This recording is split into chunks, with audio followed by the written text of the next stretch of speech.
observando aquele vão por entre as telhas, um enxame de abelhas parou para descansar. Me deu vontade de contar como é que eu faço quando me bate um cansaço e eu paro pra aliviar. Tão diferente das abelhas pequeninas descansando lá em cima, eu prefiro aqui no chão, olhando o céu por entre as folhas que balançam, com o vento embalando a dança, me acalmando o coração. Aqui eu nunca me aborreço e nem me zango. Bioma dos coreanos é o nome desse lugar. A natureza não tem pressa e eu tão pouco. Vejo as nativas do oco, flor em flor polinizar.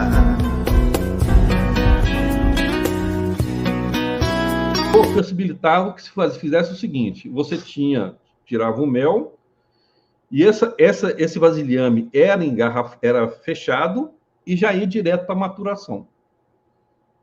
Né? Ia direto para a maturação. Então, você não tinha contato nenhum com o mel. Né? Bom, daí apareceu o segundo problema, que é a maturação do mel. Né? A questão da maturação do mel, ela foi o seguinte: foi através exatamente da observação dos criadores, né, das comunidades, da forma como eles guardavam esse mel, eles coletavam o mel. Normalmente, assim, a maior parte deles tinha um cortiço, não tinha um caixa de abelha, era um cortiço, eram troncos de abelha que eram levados para os povoados, daí eles tiravam o mel, colocavam em garrafas, e essas garrafas ficavam guardadas na cozinha, e aí ela maturava, na verdade, ela fermentava. Né? Havia uma fermentação ali.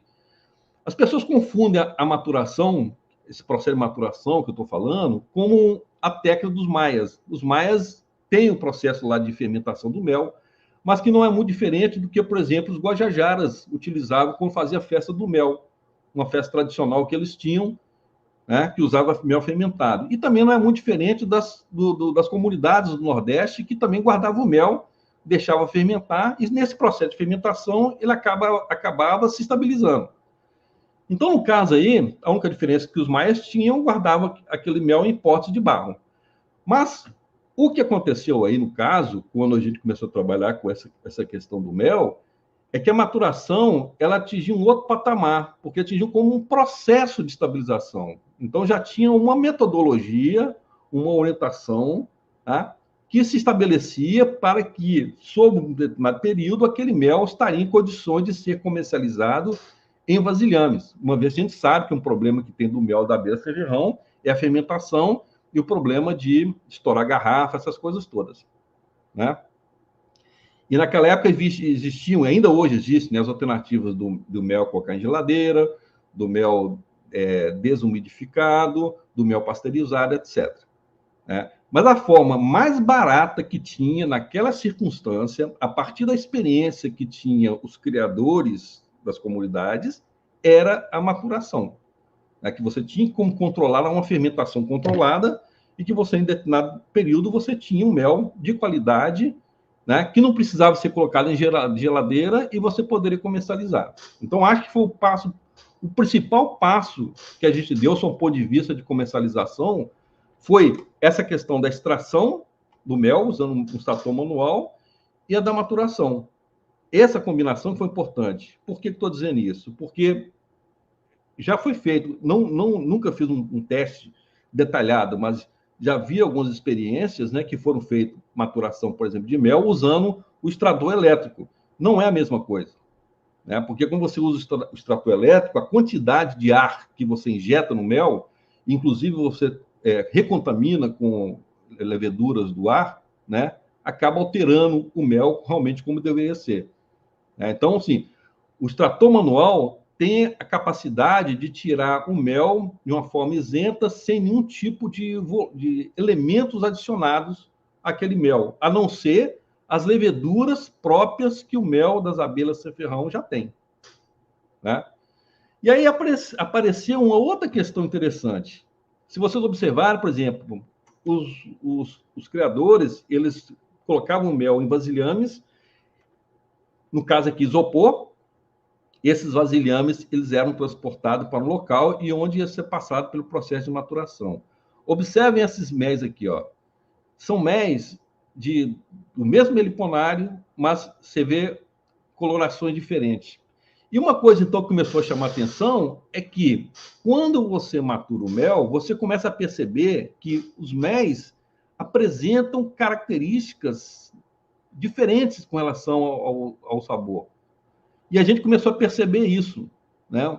Uma questão que tinha local, né? Que permitia com que o mel tivesse uma identidade própria daquele local onde estava sendo produzido. Isso é uma questão importante que começou a aparecer, então, aquela noção do tal do mel gourmet, que até então o mel, todos os méis eram iguais, né? E uma questão que todos nós tivemos sempre no início do projeto foi sempre destacar uma diferença do mel. Tanto é que, então, que a gente começou até a usar embalagens diferentes, designs diferentes, né? Normalmente tinha aquele padrão do mel em garrafa, né? Aquelas embalagens normalmente são comercializadas com padrão para tudo quanto é tipo de mel. A gente começou a pegar vasilhames completamente diferentes, inclusive vasilhames que aparentemente seriam até de perfume, porque é necessário a gente destacar a qualidade daquele mel, tá? Que as pessoas começaram a perceber que aquele produto ele era diferente, tá? E aí, então, nós passamos nesse estágio, um estágio que você tinha um grande volume de garrafas em processo de maturação e um salto posterior que nós vimos aqui agora, que o mel pode ser até maturado em tanques de cerveja, né? Como a gente usa hoje, o processo hoje que trabalha com tanques de 100, 50, 200 litros, né? Em produções das comunidades lá da região, né? Lógico, aqui você pegar aqui Norte e Nordeste, eu não imagino que você não vai encontrar nenhuma produção parecida, né? Mas você tem agora condições de ter uma estrutura de maturação de mel, já tem uma escala um pouco mais industrial, né? Um pouco melhor, e que você consegue, então, trabalhar no sentido de atender não apenas um produtor, mas atender uma série de produtores numa unidade específica de maturação que depois pode ser disponibilizada para o mercado, né?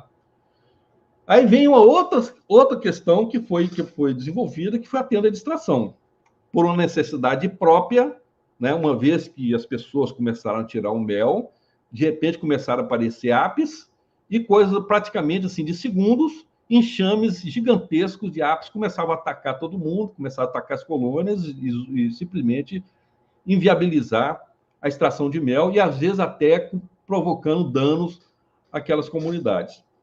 E aí a tenda de extração, como ela foi apresentada, ela tinha uma outra questão importante, que é o seguinte: tinha toda essa questão da vestimenta que passou a ser obrigatória, né? Essa questão do luva, etc.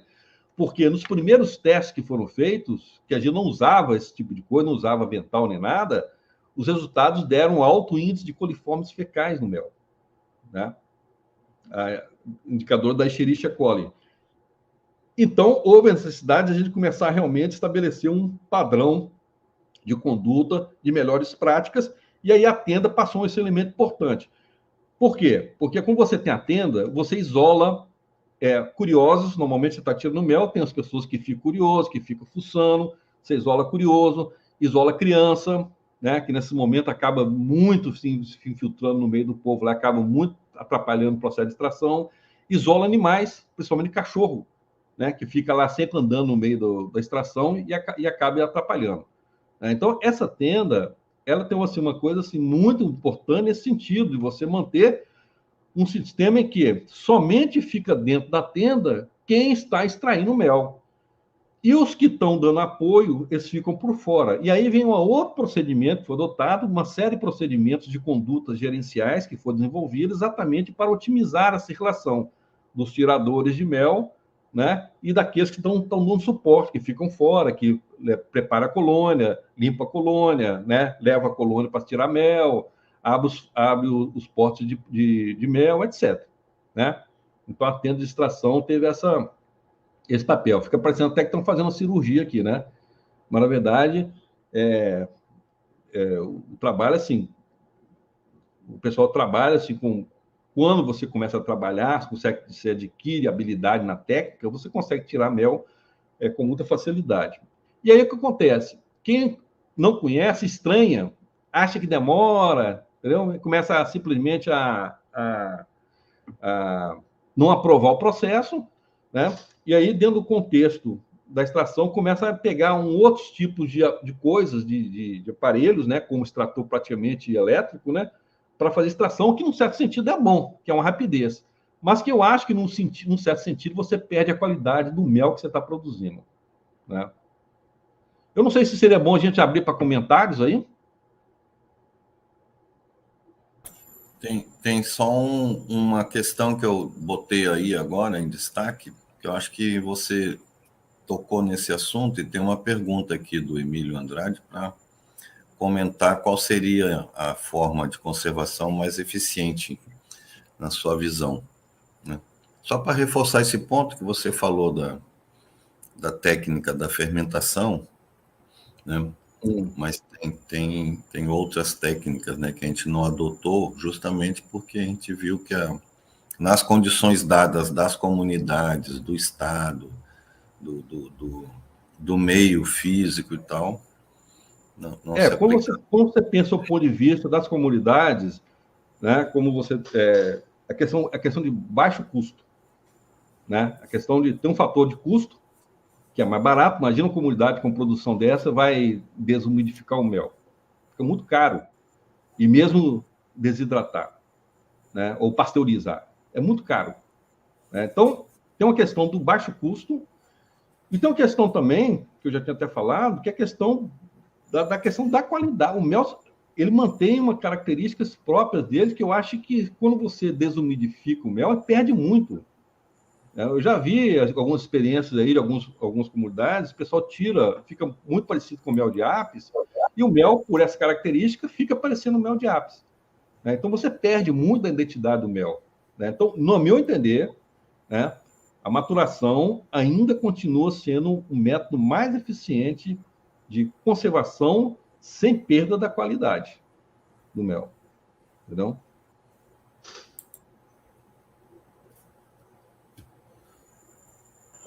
Tem uma pergunta aí. Então. Desculpa, professor. Tem uma pergunta aí perguntando como é que é feita essa maturação, Murilo. Você quer falar sobre isso aí? Tem um procedimento que a gente adota da maturação, tirando o tambor, né, que a gente mostrou lá, os tanques de cerveja, né, que agora substitui muito a nossa prática, mas a prática que as comunidades faziam, na verdade, é o seguinte: o processo surgiu a partir de um procedimento que existe nas comunidades, que é o seguinte: eles pegam o mel, botam nas garrafas, que as garrafas de 51, né? Que as garrafas de bebida. E eles pegam o mel, botam nas garrafas, que as garrafas de 51. Está dando complicado.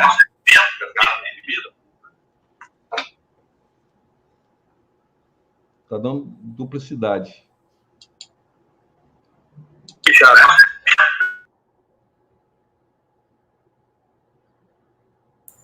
Será? Fala. Porque estamos aqui no chat suspeitando do Adailton, veja só, né? Aí eu realmente... Eu vou falar para ver se sou eu que está dando. Vou abrir meu microfone. Mas... E não é porque eu falei deu eco, eu tirei ele aqui da tela, né? Vou me tirar também. Vocês conversem aí, Júlio, com o Murilo, para ver o que está. Daí eu vou sair um... Sim. Continua, Murilo. Será que está tudo certo? Tá, agora tá. Agora saiu a microfonia saiu. Não? Não tá. Tá ainda? Não tá. Eu vou fechar meu microfone, vou fechar. Vamos ver agora. Ó. Bom, então, aí é o seguinte: eles botam a garrafa de vidro, e eles botam uma rolha na entrada, na boca da garrafa, e guardam o mel ali. O mel, ele fermenta ali, ele vai fermentando. Só que eles, como eles consomem pouco mel, eles usam muito mais para remédio, aquele mel fica fermentando meses ali na cozinha, na beira do fogão. E é nesse processo, então, que esse mel acaba maturando e se estabilizando depois de um certo tempo. O que nós fizemos inicialmente, né, que as comunidades fazem ainda, é que eles deixam esse mel, ele é originalmente coletado nas garrafas, nessas garrafinhas PET, e esse mel fica guardado no ambiente pouca luz, e de tempos em tempos é aliviada a pressão que se forma com a fermentação, né? Então, de tempos em tempos, vamos supor, a cada 15 dias, ele vai aliviando. Então, você fica 3, 4, 5 meses o processo acontecendo. E aí chega um ponto que você percebe que já não está mais dando gás, né? E aí, quando você percebe que forma-se um anel de espuma na garrafa, depois você percebe que esse anel de espuma, ele fica consistente. Você vira a garrafa assim, você vê que o anel ele não se desfaz, né? É o sinal de que já está bom para esse mel ser envasado. Essa é a técnica primária que tem para fazer maturação. Mas, como eu já disse, já se usa agora tambores, né, de cerveja ou galões de 5 litros com o airlock, né, simplesmente na tampa, para permitir com que esse gás, né, ele seja liberado naturalmente sem haver retorno, né? A fermentação que acontece aí é uma fermentação anaeróbica, né? A fermentação e deixa ela ir até parar de acontecer a fermentação, né? Então, o processo que você coleta, então vai levar tempo, já tive situações que eu já fiquei até 6 meses esperando. Há uma vantagem para a região aqui no Maranhão, né? Quando esse mel ele está pronto, ele vai coincidir com o período praticamente período mais frio do estado, vamos dizer assim, né? É o período que as pessoas procuram muito mel para tratar de garganta. E é um período que você não acha mel, mas as pessoas coletam mel em setembro, outubro, novembro, vendem, mas quando você pega esse mel e deixa para maturar, você é o único que tem condições de ter mel disponível para comercialização em maio, né? Então, assim, tem a história da paciência que você tem que ter, né? E você disponibiliza um mel no mercado. Então, esse é o mel muito procurado nesse período, porque simplesmente não consegue achar mel, né, in natura nessa época do ano, né? Mas tem toda aquela questão de mercado, né, que você faz o jogo aí e tal, questão de você estoca, você guarda e tal, né? Esse airlock que o Murilo falou aí, não sei se vocês conseguem visualizar aí, esse aparelhinho aqui, deixa eu tentar focar legal aqui, achei a câmera aqui, ó. Não é esse, Murilo, que você está falando aí? Esse aqui é o airlock. Eu tive fazendo uma maturação de um mel recentemente, de Jataí, aí você consegue comprar no Mercado Livre aí, para quem não conhece, deixa eu focar aqui, puxar para trás é melhor. Ele vai com água, né? Tem um marcador aqui de água, você coloca a água pela metade. A partir de que for feita a fermentação, aqui está o mel, né? Já maturado, já está preparado para consumo, esse mel já fica fora da geladeira. Era 1 litro de mel de Jataí. Aí você coloca esse airlock aqui, ó, na posição, deixa eu botar aqui, e coloca metade de água. A partir do momento que ele vai fermentando, o ar vai saindo, a água que tem aqui não deixa voltar o ar. Dá para vocês verem aí legal? Tá dando para ver? E aí ele faz esse trabalho. Então, a cada 10 dias, você substitui essa água. Aqui em cima vai uma tampinha para não entrar nenhum inseto, nem nada, não contaminar. Aí você troca essa água. Então, ele vai fermentando, fermentando. Quando você vê que ele parou de fermentar e parou de fazer bolhas aqui, o mel está pronto. É o período que o Murilo falou aí, uns 2 meses. Só para complementar aí, tá, Murilo? Pode continuar. Beleza, é isso mesmo, ótimo, né? Agora é o seguinte, o curioso é que quando esse processo de maturação, a gente começou a desenvolver ele em 2002, né? 2002. E as primeiras experiências que já teve foi em 2003, 2004, fez com que a gente criou um braço de comercialização do projeto, que é a Meliponina, não sei se vocês já ouviram falar, tem um site Meliponina, que desde aquela época, 2003, 2004, comercializava pela internet mel maturado. E essa venda continuou até 2020. Tá? Mel maturado. Só vende Meliponina, só vendia. Nós temos Meliponina aqui ainda no Maranhão, ela não vende mais pela internet, mas vende aqui localmente. Só vende mel maturado. E esse trabalho de maturação, ele foi publicado no Congresso Brasileiro de Apicultura, em 2008. Esse foi o primeiro trabalho citando o processo de maturação, que causou muita estranheza na época, né? Aliás, houve muitas críticas também sobre o processo, né? Mas que eu acho que, naturalmente, depois as pessoas perceberam que... Porque, por exemplo, sob o ponto de vista lógico nosso, com relação às comunidades de baixa renda, era a melhor alternativa, né? E aí você tem aquelas pessoas que querem desenvolver tecnologias caras, né, que não atende a produção, né, que você está tendo disponível e tal. Então, não é o que nos interessa, né? O objetivo é resolver uma solução de comunidades de baixa renda, né? Então, você pode ter aí uma grande estrutura, por exemplo, para fazer a questão da produção, maturação de mel, mas não é o que nos interessa, ou que nos interessava na época e nunca vai interessar. O nosso é permitir com que as coisas sejam feitas da forma mais simples possível. Observando aquele vão por entre as telhas, um enxame de abelhas parou para descansar.